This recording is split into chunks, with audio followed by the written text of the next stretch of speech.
Mājai daudz gadu, bet viņiem nav dokumenti. Viņi domā uz kādiem 200 gadiem apmēram. Ēdoles pagasta bāliņi ir viena no mājām, kurā muzeja ekspedīcijas laikā iegriežas Kuldīgas novada muzeja darbinieces. Saimniecei galvenokārt ir fotogrāfijas, ar kurām papildināt muzeja krājumus. Jā, mums jau interesē arī tādas foto, kur ir tērpi redzami Kuldīgā fotografējušās.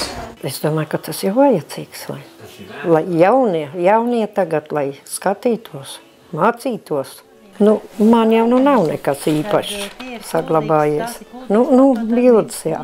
Man vecāki, kur ir, un vēl vecvecāki, kur ir bijuši, kur gājuši, ko darījuši. Šais mājās muzeja darbinieces uzzina arī par līdzi nepaņemamām vēsturiskām liecībām. Mājas savulaik piederējuši tik bagātam saimniekam, kurš varējis atļauties daudz lielu un gaišu istabu, kur katrā ir greznas krāsnes un pat kamīns. Ļoti daudz malku vajag, bet tā no tās mutes nāk ārā siltums. Pat ziemā šašlika pacep. Šitie ornamenti kaut kur, ka mēs braukājam vienu gadu pa pilī. Tas ir jūgenstils. Te savulaik pieņemšanas bijušas vecmātei, bijis arī bērndārs un izveidota daudz dzīvokļu māja, bet krāsnis kalpo joprojām. Un te jums tāds maz piemiņ no mūsu muzeja pildes kalviņa. Dainīt paprasīt, kā viņai vajag bildes. Jūs apmierina jaunās uztaisītās vai vajag šīs vecās?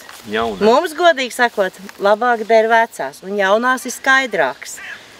Kā jums vajag? Jūs dēr, man viņas nevajag. Bet atpakaļ jāatgriež mums ir. Kopijas. Nevajag arī kopijas. Ņem patur, no kur es vairs likšu. Tad jums ir nodots un jūs tagad... Jā, bet tad mēs brauksim vienkārši parakstīt dāvinājuma aktu, līgumu, ka jūs mums dāvināt. Tālāk ceļš ved uz Ēdoles centru, tur sarunāta tikšanās ar frizieri. Viņai tikko beidzies darbs. Dienu bija grūti, teiksim tā, priekš veca cilvēku sākošu kāju. Zenta Silakalna par frizieru strādā jau 50 gadus. Viņa smejot saka, ka ēdolnieku matus pazīst jau 4 paudzēs. Šeit pierakstīts dzīves stāsts un iegūtas fotogrāfijas par dzīvi pie Ēdoles raidstacijas. Te tikko es sastādīju kociņu, jo mans vīrs piedalījās tikko jau vēl celtniecību gāja, tie visi viņi stādīt vēl koki ir. Un te nu ir... mana meita, un te ir arī vienas darbinieces dēls uz torņu fona. Tas ir tikko pats sākums, jo viņi 74. gadā dzimis, un mēs 76. torņu sāk stacija darboties, un 7. man liekas, mēs sākām tur dzīvot. Te jau ir bišķiņ jau māja, jau kociņi paauguši, jau maz drusciņi ir paauguši. Te ir viena bilde saglabājusies tieši paši stacijas iekštelpas. Tas ir viens bijušais priekšnieks, ja priekšnieki manam vīram 5 nomainījās par viņas darbības laiku, jo viņš visu savu mūžu nostrādāja stacijā. Lai visu pierakstītu un vēl redzētu mājās esošās bildes, visi dodas uz Zentas kundzes mājām Zeltkalniem. Šis bija vienīgais lielceļš uz laukā uz Ventspils šosei. Pirms 37 gadiem uztaisīja to apkārto ceļu, un šis bija lielais ceļš. Tad šit ir deju kolektīvs, jo mēs jau esam abi bijuši visu mūžu dancotāji. Šitais vēl ir jauniešu, es jauniešos arī dejoju. Jau 10 gadus jauniešos un 10 pēc tam vidējās paudzes. Un šitā bija pēdējie svētki, 90. gada svētkos mēs pēdējo reizi bijām.